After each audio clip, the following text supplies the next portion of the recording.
नमस्कार, मी ॲस्ट्रोस्मिता या चॅनलवर तुमच्या सगळ्यांचं स्वागत करते. मागच्या भागामध्ये आपण कुंडलीतल्या चतुर्थ भावावर पाहिलं.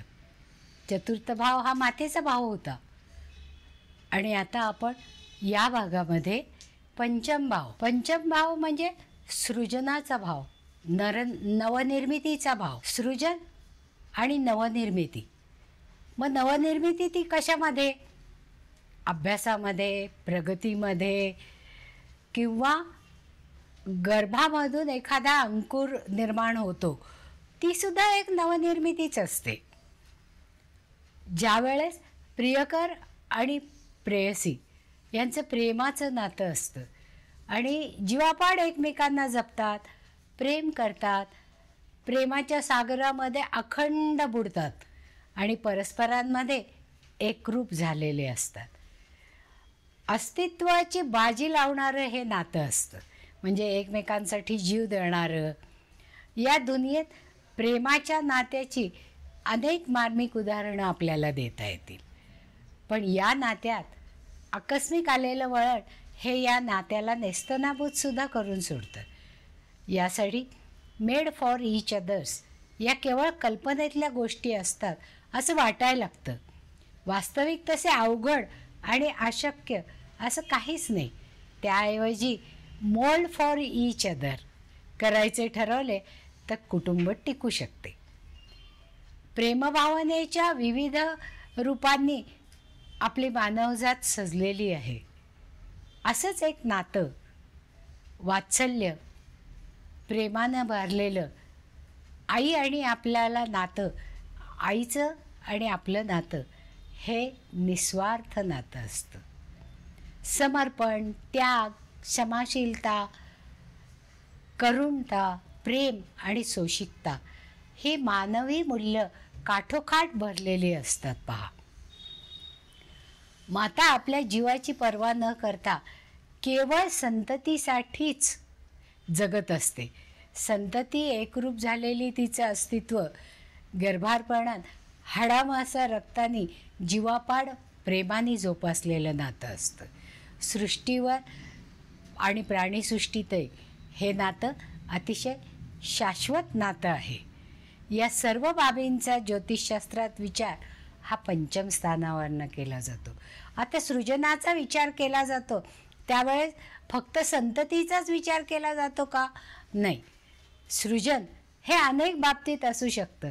म्हणजे एखादी कविता स्फुरणं, एखादं काव्य स्फुरणं, एखादी गोष्ट स्फुरणं, किंवा एखाद्या नाटकाची स्क्रिप्ट सुचणं, हे सुद्धा प्रसवणंच आहे ना. म्हणजे ती नवनिर्मिती ही आतून होत असते. तर आजच्या या भागामध्ये आपण पंचम स्थानाचा विचार करणार आहोत. पंचम भावामध्ये ज्याप्रमाणे संतती, विद्या, प्रेम, प्रणय यांचा विचार करतो, त्याचप्रमाणे रेस, सट्टा, लॉटरी, काव्य, साहित्य, मंत्र आणि तंत्र. पण ती मंत्र आणि तंत्र कसली? की देवाच्या साधनेसाठी आपण जी मंत्रोपचार करतो किंवा मंत्रांची उपासना करतो, होम हवन करतो, ते मंत्र आणि तंत्र. तसंच प्रेमभंग, कारण प्रेम इथूनच प्रसवतं, मग प्रेमभंग पण इथूनच होतो. शैक्षणिक यश प्रत्येकाचं, कारण हे मती म्हणजे बुद्धीचं स्थान आहे, स्मृतीचं स्थान आहे. त्यामुळे या ठिकाणी आपलं यश आणि कीर्ती ही पण अवलंबून असते. तसंच प्रेमविवाह, अभिनय, नृत्य, नाट्य, कला आणि शरीरातलं उदर, बरगड्या आणि पॅन्क्रियास या सगळ्या शरीराच्या अवयवांचा इथे समावेश केलेला दिसतो या पंचम स्थानामध्ये. तर आता या पंचमाची आणखीन काही बारकावे आणि वैशिष्ट्ये आपण पाहूया. सगळ्यांना नमस्कार. मी ॲस्ट्रोस्मिता गिरी सर्वांचं मनःपूर्वक स्वागत करते. आज आपण जन्मपत्रिकेतल्या पंचम स्थानाचा नात्यांशी कशा प्रकारे संबंध येतो या विषयाची माहिती मिळवणार आहोत. म्हणून आजच्या भागाला शेवटपर्यंत बघायला विसरू नका. आमच्या यूट्यूब चॅनलला सबस्क्राईब करा, लाईक करा आणि शेअर पण करा. आता पंचम स्थान हे जसं प्रेम प्रणयाचं स्थान आहे, तसंच पुरुष आणि स्त्री यांच्या परस्परांच्या मध्ये असणारं प्रेम तेव्हाच विवाह होतं आणि त्या प्रेमविवाहानंतर संततीची निर्मिती होते पहा. आणि जेव्हा संततीची निर्मिती होते म्हणूनच याला संततीचं कारकत्व दिलेलं आहे पंचम भावाला. त्यामुळे या स्थानात संतती होणार आहे की नाही होणार आहे, त्याच्यासाठी वैद्यकीय मदत घ्यावी लागणार आहे का टेस्ट ट्यूब बेबीसारखा औषधांचे उपचार आपल्याला घ्यावं लागणार आहे, किंवा आपल्याला संतती होणारच नाही म्हणजे कोणातरीमध्ये दोष असण्याची शक्यता असते. पती किंवा पत्नीमध्ये कोणा एकामध्ये दोष असताना संतती होत नाही असं कधीच होत नाही. तर संतती सौख्याचा जेव्हा आपण इथे विचार करतो त्यावेळेस आपल्याला मिळणाऱ्या डॉक्टरांचाही विचार इथून केला जातो. पहा, षष्ठस्थानाचं पंचम स्थान हे व्ययस्थान आहे. षष्ठस्थान हे रोगाचं स्थान आहे. म्हणजे जेव्हा आपल्याला रोग म्हणजे जेव्हा संतती होत नाही असं वाटतं त्यावेळेस ते रोगस्थान झालं की नाही. मग त्या रोगावर होणारा उपचार म्हणजे चांगला डॉक्टर मिळणं आणि त्याच्यावर उपाय होणं हे पंचम स्थानाचं कार्य आहे. आणि म्हणूनच पंचम स्थानातून आपल्याला योग्य त्या आजारावर किंवा योग्य ते निदान करणारा डॉक्टर इथून आपल्याला मिळतो. आता संततीचं हे स्थान पंचम स्थान दशम स्थानाचं अष्टम स्थान आहे. त्यामुळे वडिलांना कोणते आजार होणार आहेत आणि त्यांना योग्य डॉक्टर मिळणार आहे का याचा विचारही या स्थानावरनं केला जातो. आता खाणाची निर्मिती इथूनच होत असते आणि सृजनशीलता जेव्हा वाढलेली असते तेव्हा लेखक अतिशय उत्कृष्ट कलाकृती निर्माण करतात. त्यांचं लेखन जे असतं त्याला अतिशय लोकांमध्ये आवडलं जातं ते, आणि कवितासुद्धा दीर्घकाल लक्षात राहण्यासारख्या असतात. तसेच पंचम स्थानावरनं नैतिकताही पाहिली जाते.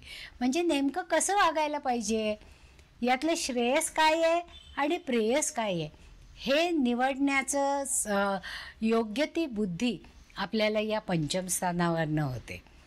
जेव्हा आणि जातक पारिजातमध्ये असं सांगितलेलं आहे की पंचम स्थानावरनं आपलं आराध्य दैवतसुद्धा कळतं. म्हणजे ज्या लोकांना आपलं आराध्य दैवत माहीत नाही त्या लोकांना या पंचम स्थानावरनं आराध्य दैवताची माहिती होते. अच्छा, पंचम स्थानामध्ये जर जलराशी असली तर आपल्याला आवडणाऱ्या देवतेला जलाभिषेक करावा. तसंच जर पंचम स्थानामध्ये अग्निराशी असली तर होम हवन हे केल्याने देवता तृप्त होतात आणि आपल्या इच्छापूर्ती होते. जर पंचम स्थानात वायुतत्वाची राशी असेल तर धूप दीप अगरबत्ती लावून आपण जर जप आणि तप केलं तर त्या साधनेचा आपल्याला जास्तीत जास्त उपयोग होऊ शकतो. जर पंचम स्थानात पृथ्वी तत्वाची राशी असेल तर दानधर्म आणि अन्नदानाचं महत्त्व या काळामध्ये सगळ्यात जास्त महत्त्व आहे. आणि दानधर्म जेव्हा आपण करतो तो या हाताने केलेला दानधर्म त्या हाताला सुद्धा कळू नये अशा प्रकारचा दानधर्म हा केले पाहिजे असं पंचम स्थानामधून आपल्याला सुचवतं. आता आज जे काही आपण पाहिलं ते जर तुम्हाला आवडलं असेल तर नक्की लाईक करा. बाकीची माहिती म्हणजे पुढचा भाग जो आहे नात्यांचा तो आपण षष्ठ स्थानाचा पाहूया.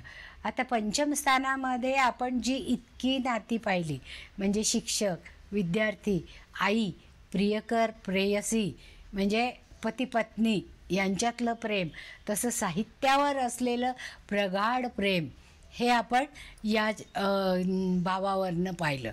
मग त्याच्याशी संलग्न असणारे सगळे लोक, म्हणजे फक्त एक दोन व्यक्तीच नाही तर अनेक व्यक्तींशी संबंध आपला इथे येतो आणि त्यांच्याशी आपल्याला समवाय साधण्यासाठी वेगवेगळ्या पद्धतीने त्यांच्याशी कम्युनिकेशन हे करावं लागतं आणि ते आपण या पंचम स्थानातून पाहिलेल्या लोकांमध्ये जास्तीत जास्त चांगल्या पद्धतीने करतो.